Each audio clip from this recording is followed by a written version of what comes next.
So I kind of been waiting for the play-in tournament to finish and then, drop my playoff video obviously. But today I want to focus on, another topic. And that's Imani Bates. So I personally believe Imani Bates is like one of, if not the most hidden talent in the NBA right now. I mean, the dude is 6'9" forward that has a legitimate 3-point jump shot, and he's probably, one of the best shot creators in the G League as of right now. So, on the season of the G League, he played 17 games. Actually, my fault, that's his rookie year. 20 games, averaged 19 points per game on 38% from the field and 33% from three.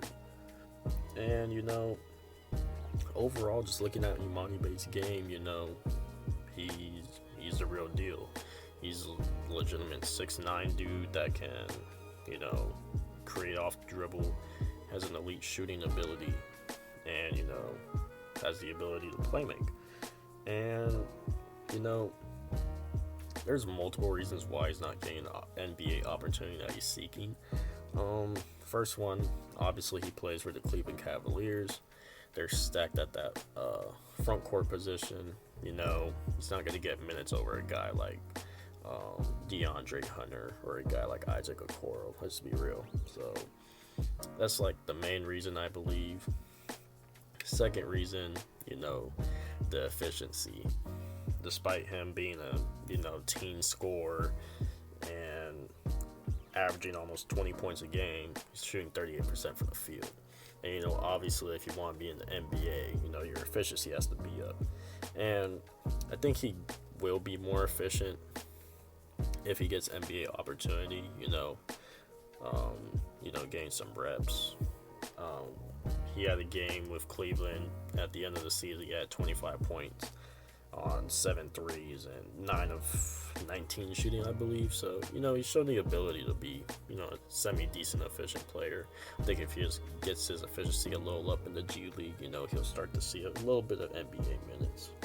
And the last thing I'd say why Imani Bates hasn't gotten an NBA opportunity yet would probably be the defense. He's shown the capability to be a great defender, but at the same time, sometimes he gets beat off the dribble or, doesn't really show that much effort on the defensive end. So maybe if he picks up his defensive hustle a little bit, he'll start to get some little bit more NBA opportunity. Now, personally, I believe ideally Imani Bates shouldn't probably be on the Cleveland Cavaliers. They don't really have a spot for him to actually grow and see what type of player he could become. I think they should trade him. And, teams ideally I'd see Imani Bates probably being productive on. The Kings, for one, they need a guy that can shoot, create off the dribble on the bench. And the Magic just comes to mind easily. They're a team that can use some shooting and some creation off the bench.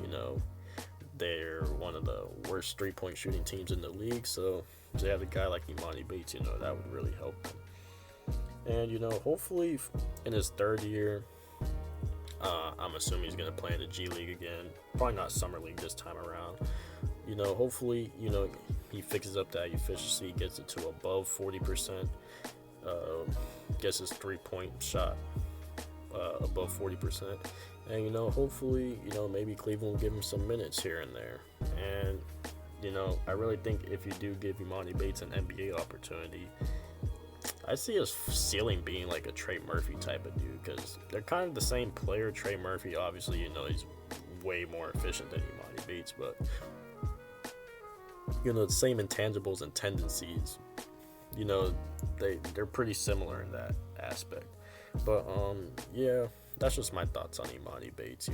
I've always been high on Imani Bates. I still am, because I think he'd be a really good player if you give him an NBA opportunity.